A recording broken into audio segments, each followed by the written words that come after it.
Hi, everybody. Today I want to start with a promise that some of you are not going to like. And it's from Malachi 3:10. Before I start, I want to do a little explaining. It talks about a storehouse in here. The storehouse was really the church. It was for the church. And so this is God speaking to his people. And this is what he says in Malachi 3:10.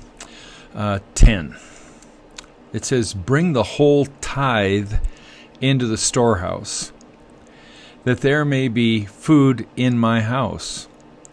Test me in this, says the Lord Almighty, and see if I will not throw open the floodgates of heaven and pour out so much blessing that there will not be room enough to store it." Well, there's a couple things in here. One is the storehouse is the church, and God is asking us to give back to him. Now, remember, everything is God's. It's not like God's asking you to give up your money. It's never your money. You're just a caretaker of the money, of the things that you have. And God is asking you to give 10% back to the storehouse or to the church. Now, one of the things the church needs to be about when this happens is it says that, one of the things that's said in here that so that there will be food for my people. So one of the things the church needs to be about is caring for the people in the church and others with this money from this, from the tithe. A tithe is 10% of your income. Karen and I have been tithing since very early on. And we were, it was amazing to see. I thought, man, if I give 10% away, there won't be much left. And, I won't be able to do the things I need to do with my family. But we've never, ever missed it. And God has always provided for our needs with this, after this tithe. So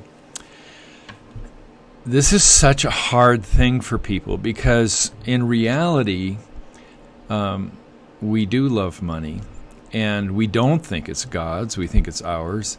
There's that joke in that the preacher gets up and he says, "I have good news and I have bad news." The good news is that we have all the money we need for our budget this year. The bad news is that it's in your pockets. But can you imagine what the church could do, what the storehouse could do, if everybody in the church tithed?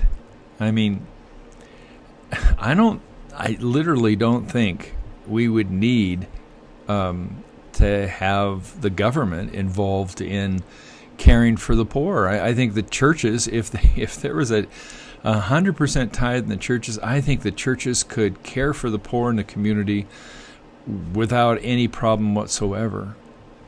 But I know that many of you are sitting there with a tight gut saying, well, I can't trust this promise.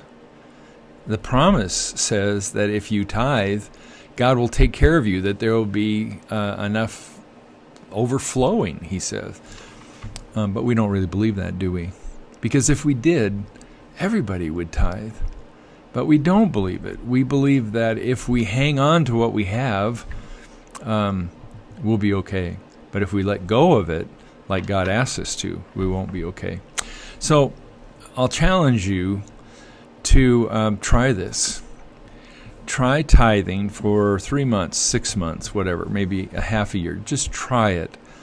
And if you don't like it at the end, well, then, forget it. Forget I ever brought this up. Forget that there's a Bible passage that gives a promise like this. But my guess is, in fact, my experience is that once people do this, it'll change their life. And not only that, but once they do this, money starts getting in the proper perspective instead of out of whack. And once you do this, you start realizing that God is an amazing God. God is in control, and God promises do indeed are kept.